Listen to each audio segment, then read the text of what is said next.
जो सामने मैं देख पा रहा हूँ मेरे पीछे एक टावर मुझे दिख रहा है और कोई शायद व्यक्ति भी उसमें खड़ा होगा। वो क्या पाकिस्तान का ही है? जी बिल्कुल, वो पाकिस्तान का ही है। और पिछले कुछ दिन से जैसे आप वो टावर देख रहे हैं, टावर पे फ्लैग होता था पाकिस्तान का, लेकिन अभी 2-3 दिन से फ्लैग वो उन्होंने उतार दिया है।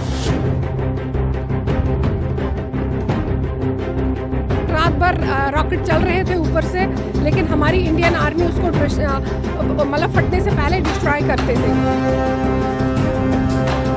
खाली भाग गए, डर के चले गए मुझे लग रहा है।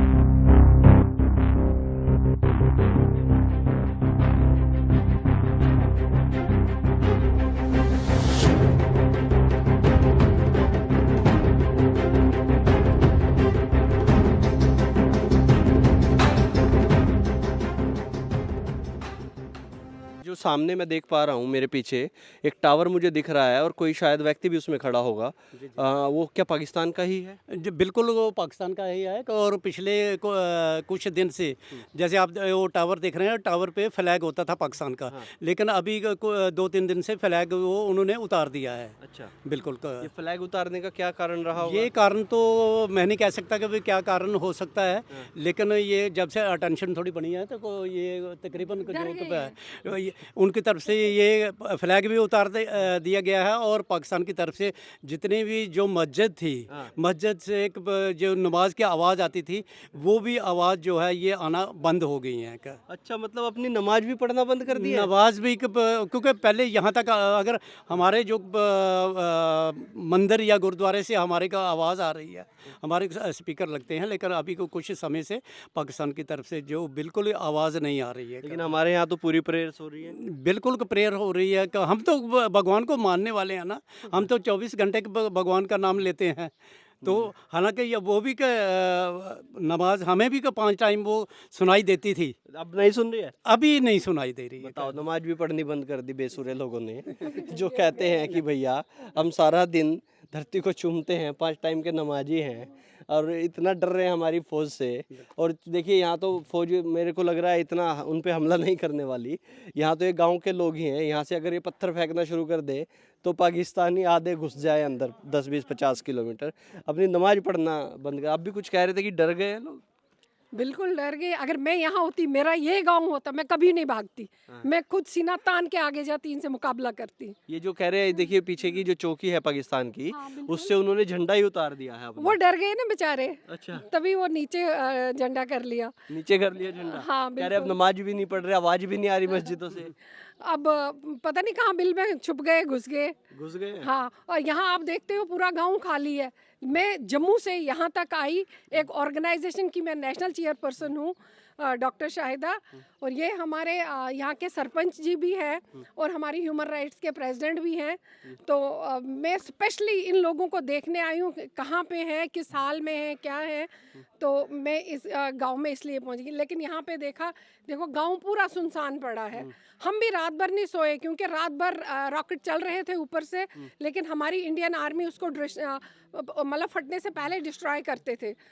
तो इसलिए वहाँ भी माहौल ख़राब था। तो शाहिदा जी, आप कैसे देखते हैं अब जो जिस तरह का तनाव माहौल बन गया है? आज भारतीय सेना लगातार पाकिस्तान को मुंह तोड़ जवाब दे रही है, तो इसको आप कैसे देख रहे हैं? पाकिस्तान को रात को ही जवाब मिल गया, तो अब पाकिस्तान डर गया। अगर उसकी हिम्मत है तो आके दिखाए, करके दिखाए ना। अभी दिन दहाड़े भी करके दिखाता। हमारे जहाँ वो रह रहे हैं, हमारा हिंदुस्तान इस वक्त वहाँ पे होता, हमारी सेना वहाँ पे होती, उनका इलाका हमारे कब्जे में होता। तो क्या लग रहा है अब ले लेना चाहिए, समय आ गया है? जो ये पीछे फेंसिंग है, ये बॉर्डर है, इसको बढ़ाने का, आगे 20-30-50-100 किलोमीटर ले जाने का। मैं ले लूंगी। सियालकोट, मैं बताऊं इसके फेंसिंग के उधर सियालकोट पड़ता है। बिल्कुल सियालकोट का, बिल्कुल सियालकोट इसके पीछे पड़ता है। ये फेंसिंग बिल्कुल पीछे है मेरे, यहाँ से मुश्किल से 20 मीटर 50 मीटर की होगी, और उधर सियालकोट है। और ये सब तो चाहते हैं गाँव के लोग अब वो सियालकोट इधर आ जाए, और जो गांव का जो पंचायती रकबा होता है ना, एक ज़मीन होती है, उसमें उसको शामिल कर लिया जाए। कई गांव हैं उनको जगह भी बढ़िया मिल जाएगी।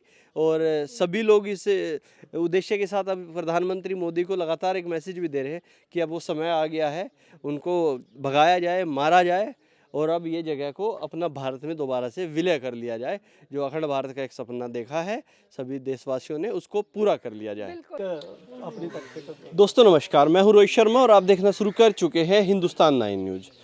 जिस तरह से पिछले 15 दिन से जब से पहलगाम का इंसिडेंट हुआ, आप हमें देख रहे हैं, पूरे कश्मीर से हमने रिपोर्टिंग की, कुपवाड़ा हो, टिटवाल हो या फिर पहलगाम हो, बारामूला, पुलवामा, हर जगह पर जाके हमने बातचीत की। लेकिन आज जैसी हरकतें पाकिस्तान की तरफ से की जा रही हैं, जिस तरह से सिविलियंस को, हमारे भारतीय लोगों को निशाना बनाने की कोशिश की जा रही है, वहीं पर मैं लोगों से बातचीत करने के लिए पहुंचा हूं। ये सुचेतगढ़ कॉन्स्टिट्यूंसी है और बॉर्डर एरिया ये पड़ता है। ये जो गांव के लोग हैं और उसमें गांव के सरपंच भी हैं। अगर मैं आपको बताऊं तो ज़्यादा दूर यहाँ से हमारी फेंसिंग नहीं है, बॉर्डर एरिया नहीं है।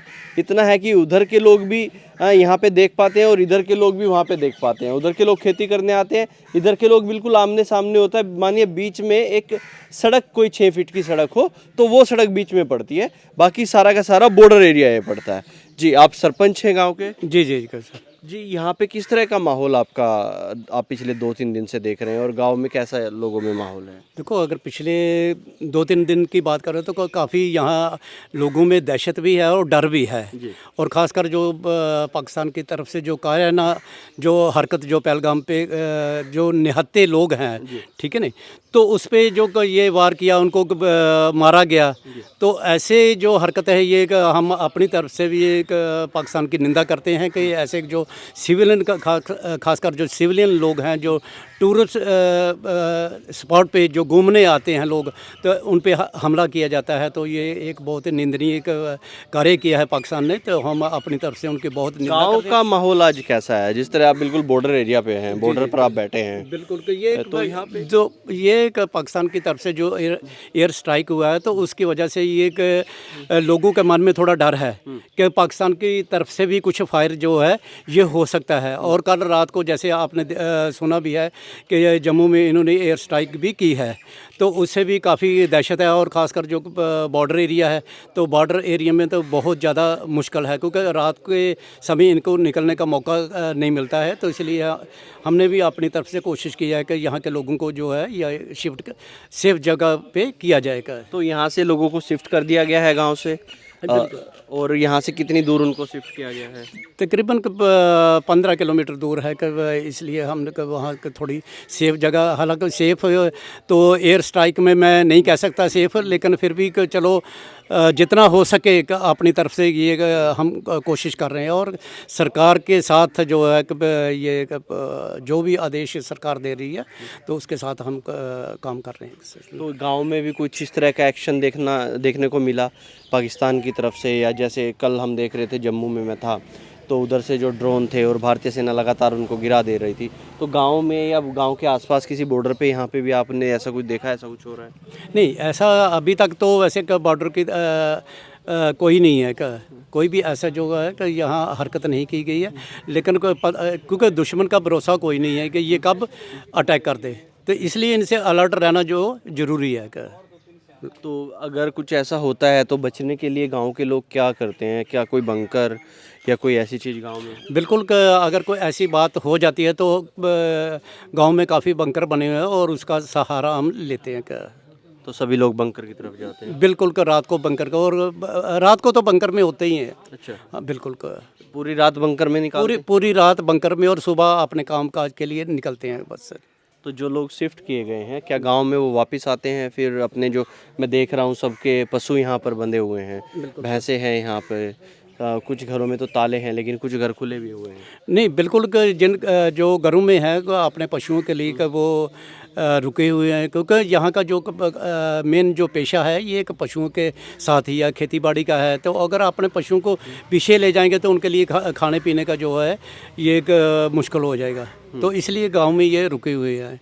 तो इनको ये अपनी सेफ्टी भी पशुओं के साथ साथ अपनी सेफ्टी भी रखनी पड़ती है। जी, आपका क्या नाम है? सुभाष चंद्र।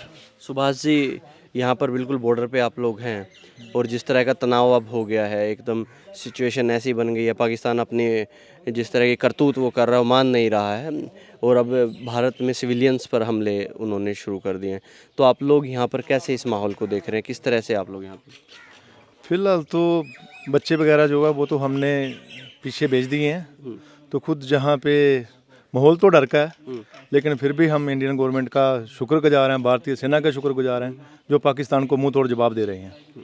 गुजार हैं भारतीय सेना का, और भरोसा है अपनी सेना पे, अपनी सरकार। हमें अपनी सेना पे पूरा भरोसा है कि वो हमें आंच नहीं आने देंगे। जी, आपके तो बिल्कुल बगल में ही हैं, कोई भी चीज़ आएगी पहले उनके ऊपर आएगी, फिर आप तक आएगी। बिल्कुल सही बात है। तो हमें पता है कि उनकी हर एक हरकत को नापाक कर देंगे। तो बाकी जो थोड़ा बहुत माहौल है डर का, उससे भी हम डर के मुकाबला करेंगे, ऐसी कोई बात नहीं है। आपका तो मैं देख रहा हूँ कि खेत हैं, इधर भी खेत हैं, और बीच में मात्र 5-6 फीट की वो जो फेंसिंग है वही है, और फिर उधर भी पाकिस्तानियों के खेत हैं। आप तो आमने सामने उन लोगों को देखते होंगे, उनसे जो वो अपने खेत में काम करने आते होंगे, आप अपने खेत में जाते हैं काम करने? फिलहाल हम दूर से ही देखते हैं, कभी वो अपना काम करने आते हैं, हम अपना काम करने आते हैं, लेकिन बातचीत नहीं होती है। अच्छा, कोई बातचीत नहीं, कभी भी नहीं होती कोई? नहीं नहीं नहीं बात। और गांव ये कितने दिन हो गए हैं जो ये खाली हुआ है, गांव से लोगों को भेजे? तकरीबन 3-4 दिन। 3-4 दिन जी, उससे पहले सब सही चल रहा था? बिल्कुल सही चल रहा था, कोई किसी तरह की किसी तरह का कोई वो परेशानी नहीं थी। जी सरपंच जी, आपको तो बहुत सारी जिम्मेदारियां रहती होंगी, बिल्कुल क्योंकि बॉर्डर एरिया में कोई जाए नहीं, वहाँ पर कोई खड़ा नहीं हो। हम भी जब यहाँ से आ रहे थे तो हमें किसी ने सचेत किया कि बीच में मत रुकना, वो उधर से जो बैठे हैं आतंकवादी टाइप के लोग, वो कुछ भी कर सकते हैं। बिल्कुल। कब देखो, कब मैं इसलिए पहले भी आपको बताया कि इन लोगों का भरोसा नहीं है। चाहे जितना मर्जी कब इनके साथ दोस्ती रखो, चाहे कुछ भी रखो, तो मैं तो कह कि इनको जो ये अपने भारत सरकार की तरफ से इनको सख्त से सख्त कदम उठाने चाहिए, ताकि कि इनको एक जंग का, हालांकि मैं समझता हूँ कि जंग कोई हल नहीं है, लेकिन इसको दूसरे तरीके से जो इसका, जैसे पानी भी बंद किया है, इसका खाना जो भी थोड़ा बहुत इनके साथ व्यापार जो चल रहा है वो भी बंद करना चाहिए, क्योंकि ऐसे का आदमी के साथ कोई भी लिंक जो है वो नहीं रखना चाहिए, ताकि उसको पता चले कि क्या भाव बिक रही है। पहले भी कभी आपने ऐसा कभी देखा, या फिर उधर से कोई गोलीबारी यहाँ पर हुई हो, या कोई मोर्टार यहाँ पे कभी? बिल्कुल, यहाँ देखो कि 90 से लेकर 2018 तक ये हमने शेलिंग देखी है। इसमें 99 का ये करगिल वार भी है। तो उस टाइम भी काफ़ी माहौल जो बिगड़ गया था, उस टाइम भी हमें पूरा शिफ्ट करना पड़ा था। अच्छा, हाँ, तो ये जो माहौल है ये तकरीबन 90 के बाद जो है हम लगातार ये देख रहे हैं। लेकिन उस टाइम क्या था कि छोटी शेलिंग थी, उससे डर नहीं लगता था। आप कहीं भी दीवार का सहारा ले सकते थे, मकान में रह सकते थे। लेकिन उसके बाद जो है ये 2010 के बाद ये बड़े मोटार जो हैं वो चलने शुरू हो गए।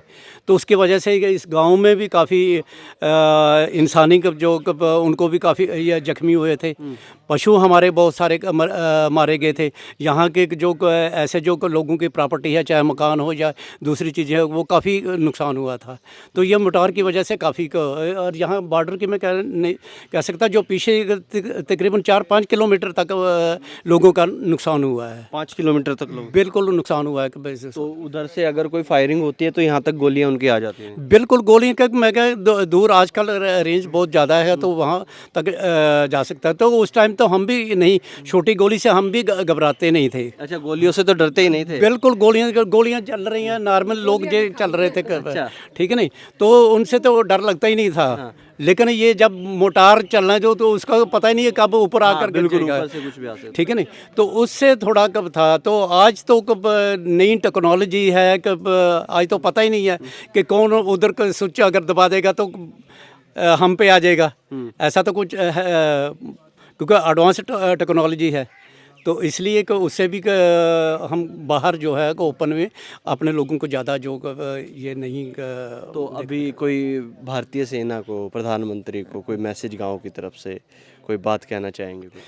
मैसेज तो बॉर्डर एरिया की तरफ से यही रहेगा कि रोज़ देखो, हम भी जब भी ये जंग का ऐलान होता है तो आधा सामान जो है हमारा घर का जो टूट जाता है। अगर पीछे शिफ्ट करेंगे, गाड़ी में लोड करते हैं, उतारेंगे, कुछ करेंगे, हमारा बहुत सा अनाज भी ख़राब हो जाता है, सामान टूट जाता है, बच्चों की पढ़ाई जो है वो ख़राब हो जाती है। तो ऐसे में बहुत सारा नुकसान जो है ये कि बॉर्डर एरिया को, चाहे कुछ भी ना हो तब भी ये अटेंशन की वजह से बहुत सारा जो नुकसान है ये बॉर्डर एरिया को हो जाता है। तो अब समय है कि आर पार ही कर दिया बिल्कुल हम तो चाहते हैं कि इसका जो है कि ये कम से कम भी जो 20-25 साल जो पाकिस्तान आराम से जिए तो जो भी होना है एक बार जो है ये कर देना चाहिए। हालांकि हमें पता है कि ये जंग कोई मामूली बात नहीं है, दोनों का नुकसान है, लेकिन अगर कोई मानता ही नहीं है तो कैसे मनाओगे उसको? ठीक है नहीं, जो समझता ही नहीं है कभी इस अपनी भाषा को, क्योंकि आपको पता है कि हमारा जो हिंदुस्तान का जितने भी लोग हैं हमारे 140 करोड़ जो एक ही नारा है उनका, जियो और जीने दो। बिल्कुल, ठीक है नहीं। आज भी भारत सरकार कह रही है कि देखिए हम शांति चाहते हैं। बिल्कुल, अटल बिहारी वाजपेयी कहते थे हम शांति चाहते हैं, बिल्कुल। और वो ये भी कहते थे कि हम शांति को बनाए रखने के लिए फिर किसी भी हद तक जा सकते हैं। अगर कोई शांति बिगाड़ेगा तो फिर हम उसको छोड़ेंगे नहीं। आज प्रधानमंत्री यही कह रहे हैं, अटल बिहारी भी यही कहते थे, पुराने टाइम से ये चीज़। बिल्कुल। बाकी दूसरी मैं एक चीज़ और ये पाकिस्तान को भी कहना चाहता हूँ, क्योंकि पाकिस्तान अगर आतंकवाद ख़त्म करना चाहता है, क्योंकि हम तो करना चाहते हैं, हम आतंकवाद के शुरू से खिलाफ हैं। अगर पाकिस्तान आतंकवाद खत्म करना चाहता है तो फिर हमारा साथ क्यों नहीं देता? दोनों मिलकर लड़ेंगे, आतंकवाद को ख़त्म कर रहे हैं। आतंकवाद क्या चीज़ है, क्यों नहीं ख़त्म हो सकता? अगर पाकिस्तान चाहे, अगर वो घर में अगर वो ये सपोलियन नहीं पाल रहा, ठीक, आतंकवाद नहीं पाल रहा, तो हिंदुस्तान का साथ दे। ठीक है नहीं, आतंकवाद एक साल क्या 1 महीने में ख़त्म हो जाएगा, लेकिन पाकिस्तान ऐसा चाहता नहीं है। नहीं, वो तो आतंकवादियों के जनाजे में जाके फतिया पड़ते हैं ना, उनके तो आर्मी के कमांडर लोग, वो फोटो देखिए। वही तो मैं कह रहा हूँ, ये अगर बार बार कह ये हमने नहीं किया, बॉर्डर पे अगर बॉर्डर क्रॉस करता कोई मारा जाता है तो बोलो ये हमारा है ही नहीं है। हैं, ये कई बार यहाँ को ऐसे हादसे हुए हैं कि जो बॉर्डर पे वो बिल्कुल फेंसिंग लाइन पे आ जाते हैं और हमारे जो BSF के जवान उनको मार देते हैं, शूट कर देते हैं। जब मर जाता है तो फिर वो बॉडी नहीं लेते, वो बोलते कि नहीं हमारा है ही नहीं है। वे कोई उड़ के थोड़ा आया है क्या? ठीक है नहीं, वो उड़ के थोड़ा आया है कि आतंकवादी उधर से आ जाते हैं। बिल्कुल आ जाते हैं, तो हम छोड़ेंगे थोड़े? अगर आएगा फेंसिंग के नज़दीक आएगा तो हम तो भी मारेंगे उसको, चाहे कोई भी हो। तो ये चीज़ है कि पाकिस्तान को इसलिए समझना चाहिए कि अभी भी टाइम है उसके पास, अगर समझ जाएगा तो ठीक है, नहीं तो आने वाला जो दिन है इसके लिए पाकिस्तान के लिए बहुत बुरे हो सकते हैं।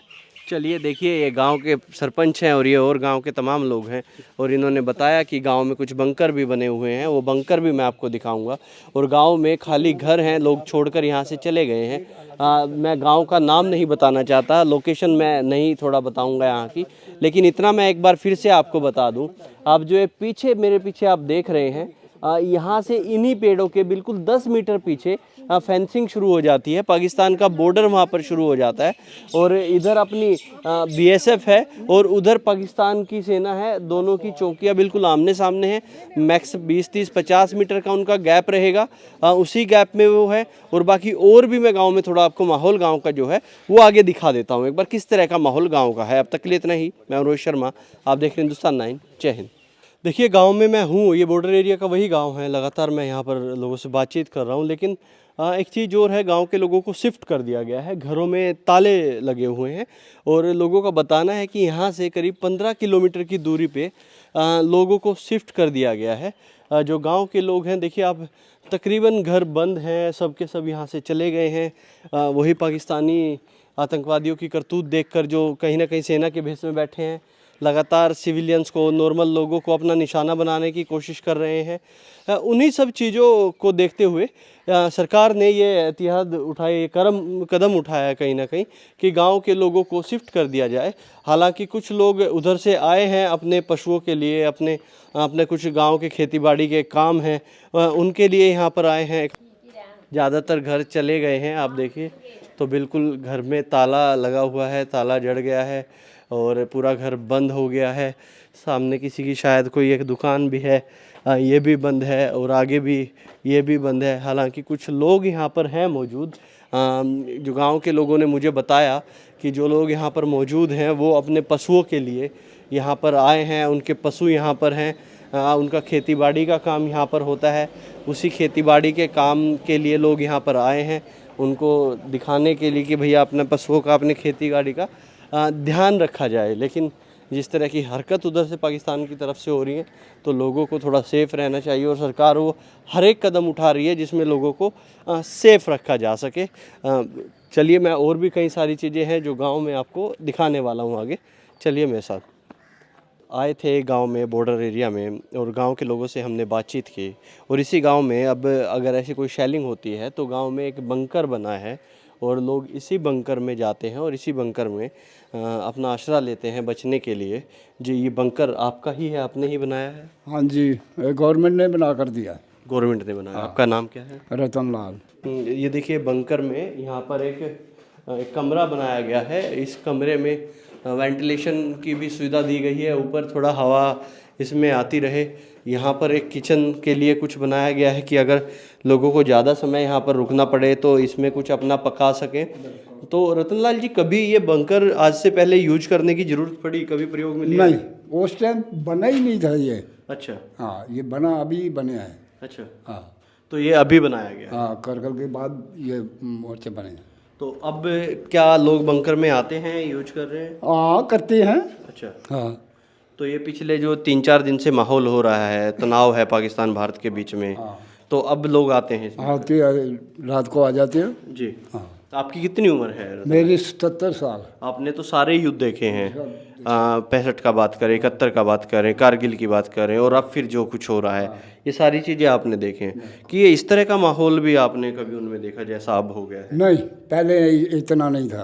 अच्छा। पहले है भाई, जब पैंट पड़ी है तो वो नमी थी। हाँ। उस टाइम लोग भाग गए थे, दूर दूर तक भाग गए थे। हाँ। तो जब पैर 71 का हुआ, फिर लोगों वो दस्त जरिए वो ख़त्म हो गई। वो छुप छाप कर अपने चलते रहे। अब जो वार है, अब जो छैलंग हो रही है, गोलों की हो रही है, डौलों की हो रही है, इसमें थोड़ा जो लोगों को दस्त है, इसमें डर है। डर है। लेकिन उसी तरह भारतीय सेना पे ये भी एक भरोसा है कि पक्का भारतीय फौज से हमें बहुत भरोसा है। हाँ। हमारी जब तक ये है, हमें कोई डर नहीं है, खतरा नहीं है, हम जहाँ मर्जी घूम सकते हैं। हाँ, जिस तरह से पाकिस्तान को हम लगातार सबक सिखा रहे हैं, उनकी औकात दिखा रहे हैं कि लगातार पिछले 3 दिन से पाकिस्तान कोशिश कर रहा है कि गाँव के जो सिंपल लोग हैं उन पे हमला किया जाए, उनको निशाना बनाया जाए, और हमारी फ़ौज उनका लगातार मुंह तोड़ जवाब दे रही है। ये तो बुजुर्ग का काम है, बेवकूफ़ का काम है। जो जे इतना हिम्मत है तो फौज के सामने होकर लड़े। सिविलियन को मारने से क्या होगा? बिल्कुल। सिविलियन तो आगे ये ऐसे निहत्थे होती है।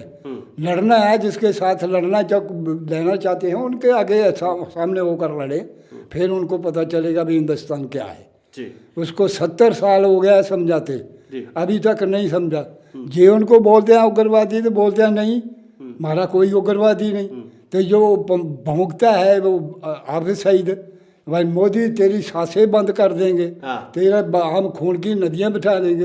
तो कभी मुशर्रफ बोलता है ये हमारे हीरो है। हाँ। साले जब वो तुम्हारा काम करता है फिर हीरो है, जब उग्रवाद की बातें होती है नहीं है, ये उग्रवादियाँ नहीं है। हाँ।